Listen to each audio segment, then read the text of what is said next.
Guys, तो स्वागत है आपका हमारे यूट्यूब चैनल में। और हम आज आपको बताने चल रहे हैं एक ऐसे इंडिकेटर के बारे में जिसके बारे में यदि आप जान लेंगे, समझ लेंगे, तो आप बहुत ही अच्छा प्रॉफिट ट्रेडिंग मार्केट से निकाल सकते हैं। तो आरएसआई इंडिकेटर एक मोमेंटम ऑसिलेटर इंडिकेटर होता है जो कि स्पीड और चेंज ऑफ प्राइस एक्शन की मूवमेंट को मेजर करता है, जिसे जे वेलर विल्डर ने 1978 में दिया था। आप देखेंगे कई ऐप में जो है आपको ये सिंगल लाइन देखने को मिलेगी, और कुछ ऐप्स में आपको ये डबल लाइन देखने को मिलेगी, जिसके इंटरसेक्शन पे मैक्सिमम चांसेस होता है कि प्राइस की मूवमेंट रिवर्स हो जाए। और वो भी तब जब वो 70 को क्रॉस कर रहा हो, 70 का लेवल क्रॉस कर रहा हो, और ये 30 का लेवल अगर क्रॉस कर रहा हो और ये दोनों लाइन इंटरसेक्ट करें तो जनरली रिवर्स ट्रेंड आता है।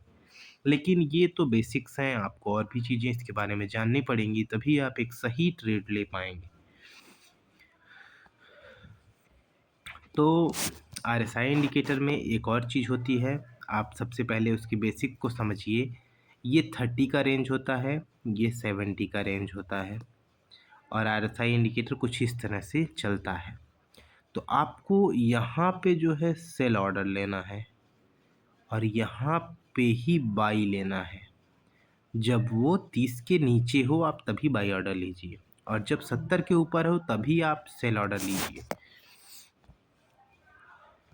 तो देख सकते हैं कि आप आरएसआई रेंजेस फ्रॉम 0 to 100, जो कि मैंने आपको अभी बताया, और टिपिकली 70 के ऊपर रिवर्सल होता है, तो आप वहाँ पे एक सेल ऑर्डर ले सकते हैं, लेकिन लेना नहीं है अभी। अभी पहले चीज़ों को समझना है। और 30 के नीचे वो पोटेंशियल रीबाउंड होता है, तो आप वहाँ से एक बाई ऑर्डर ले सकते हैं। तो जनरली ट्रेडर्स यही करते हैं कि 30 के नीचे वो बाई ऑर्डर लेते हैं, 70 के ऊपर वो सेल ऑर्डर लेते हैं। तो वो इस तरह से मार्केट को देखते हैं। लिमिटेशंस क्या हैं? तो ये ज़रूरी भी नहीं है कि जब जब 70 को क्रॉस करे मार्केट तो आप जो है वहाँ पे सेल ही लीजिए, ये तो ज़रूरी नहीं है, क्योंकि ये कई बार ये फॉल्स सिग्नल देता है। तो आपको समझना पड़ेगा कि ये फॉल्स सिग्नल कब देता है। जबकि ये सिग्नल तो दे दिया कि ये ओवरबॉट में है, लेकिन फिर भी एक्सटेंडेड पीरियड तक जो है उसी स्ट्रॉन्ग ट्रेंड में रह गया, तो आप एक बहुत ज़्यादा लॉस भी पा सकते हैं। तो आपको आरएसआई इंडिकेटर को और भी इंडिकेटर्स के साथ यूज करना पड़ेगा, जो कि हम आगे आपको बताएंगे। या आरएसआई इंडिकेटर में भी हम आपको बताएंगे कि कब वो एक बाई सिग्नल देगा, कब एक सेल सिग्नल देगा, और कब वह फॉल सिग्नल है। तो आइए आगे देखते हैं इस चीज़ों को। How to trade. तो आप यदि कोई इंडिकेटर पहले से यूज करते हैं तो उस इंडिकेटर के साथ आरएसआई इंडिकेटर को यूज करिए। कुछ लोग मूविंग एवरेज वगैरह का यूज करते हैं, लेकिन मेरा पर्सनली मानना है कि आप जिस इंडिकेटर के साथ वेल ट्रेंड है आप उसके साथ आरएसआई इंडिकेटर को लगाइए, और फिर दोनों के प्राइस मूवमेंट को समझिए, और देखिए कि कब कब वो फॉल सिग्नल दे रहा है, कब वो राइट सिग्नल दे रहा है। तो आप 30 to 70 की बजाय 20 to 80 रखिए। मैक्सिमम चांसेस होते हैं कि ये रिवर्स करता है। कभी कभार जब स्ट्रॉन्ग ट्रेंड चल जाता है या कोई न्यूज का इफेक्ट आता है तो ही ये जनरली फॉल्स सिग्नल देता है। आप इसमें भी देख सकते हैं कि ये आरएसआई तो जो पीक्स बना रहा है वो ऊपर की तरफ ही है, मतलब कि बढ़ते हुए क्रम में है, और प्राइस भी बढ़ते हुए क्रम में है। तो मतलब कि आरएसआई और प्राइस दोनों एक दूसरे को सपोर्ट कर रहे हैं। लेकिन आप थोड़ा सा आगे देखेंगे, यहाँ पे जो पीक्स हैं ये डाउनवर्ड हैं, और प्राइस एक्शन यहाँ पे अभी भी अपवर्ड टाइप में ही है। तो मतलब कि ये दोनों खुद को कॉन्ट्राडिक्ट कर रहे हैं। ठीक है, ये दोनों खुद को कॉन्ट्राडिक्ट कर रहे हैं। प्राइस एक्शन तो ऊपर जा रहा है, लेकिन हमारा आरएसआई नीचे जा रहा है। तो जब भी ये कॉन्ट्रडिक्शन आए तो 99% चांस होता है कि मार्केट गिरेगी। अगर आरएसआई गिर रहा है और प्राइस एक्शन ऊपर जा रहा है तो जान लीजिए कि वहाँ रिवर्स आएगा, जो कि एक अच्छा खासा रिवर्स आपको यहाँ पे देखने को मिल रहा है। तो आप इंतज़ार करिए ऐसे मौक़ों का कि जहाँ पे कॉन्ट्रडिक्शन हो और आप वहाँ से एक अच्छा बेनिफिट निकाल के आ सकें। तो आइए कुछ प्रैक्टिस आपको करवाते हैं हम।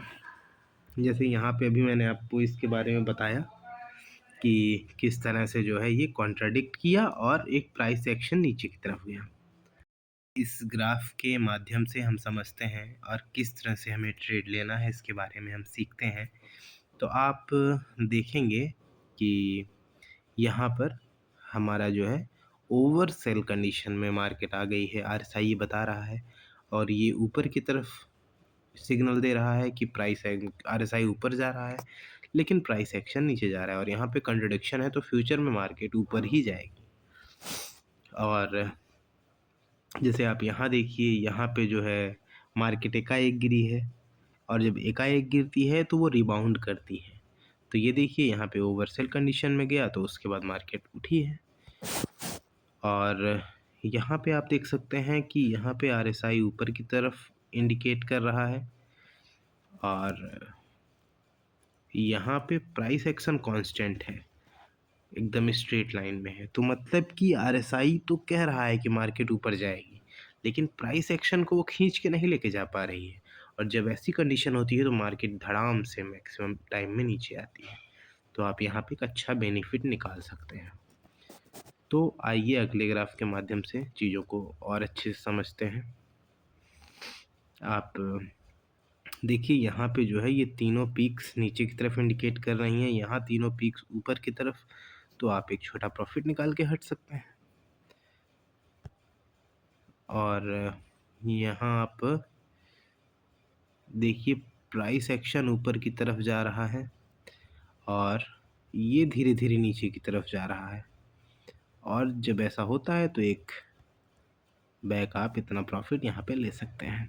तो आपको चीज़ों को एनालिसिस करना सीखना पड़ेगा और आरएसआई आपको मैक्सिमम टाइम एक अच्छा सिग्नल देगा, अगर आपको सिग्नल को परखना और समझना आता है तो आप प्रैक्टिस करिए, जितना हो सके उतना प्रैक्टिस करिए।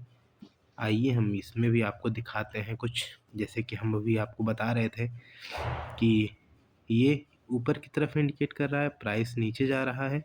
तो अब देखिए अब ये बुलिश सिग्नल बन रहा है और ये प्राइस एक्शन पक्का इसके आसपास तक जाएगा। तो आप यहाँ तक जो है प्रॉफिट ले सकते हैं। तो आरएसआई को आप बहुत ही सोच समझ के यूज करिए। आरएसआई एक बहुत ही अच्छा इंडिकेटर है और आपको बहुत ही अच्छे सिग्नल्स देता है। तो वीडियो में आखिरी तक बने रहने के लिए बहुत बहुत धन्यवाद। आशा करते हैं आपको इस वीडियो से बहुत कुछ सीखने को मिला होगा। यदि आपको हमारा वीडियो थोड़ा भी यूजफुल लगा हो तो हमें लाइक और सब्सक्राइब करिए। हम प्रयास करेंगे कि आपको नए नए इंडिकेटर्स के बारे में आपको बताते रहें समय समय पे, जिससे आप एक अच्छा मुनाफा कमा सकें। आप ध्यान से पूरी सजगता के साथ अपना ट्रेड लें और किसी दूसरे के ऊपर भरोसा ना करके आप स्वयं पे भरोसा करके ट्रेड को लें। आप इंडिकेटर्स को यूज करके चीज़ों को एनालिसिस कर सकते हैं, लेकिन ट्रेड आपको लेना है, ट्रेड में आपको रहना है। लॉस होगा तो आपका होगा, प्रॉफिट होगा तो आपका होगा। तो आपका निर्णय सबसे बड़ा होना चाहिए कि आपको कहाँ ट्रेड लेना है, कहाँ ट्रेड नहीं लेना है। तो फिलहाल बहुत ही ध्यान से आप ट्रेड करिए। बहुत बहुत धन्यवाद वीडियो के आखिरी तक बने रहने के लिए। लाइक सब्सक्राइब शेयर ज़रूर करिए। बहुत बहुत धन्यवाद। मिलते हैं आपसे अगले वीडियो में, तब तक के लिए हर हर महादेव।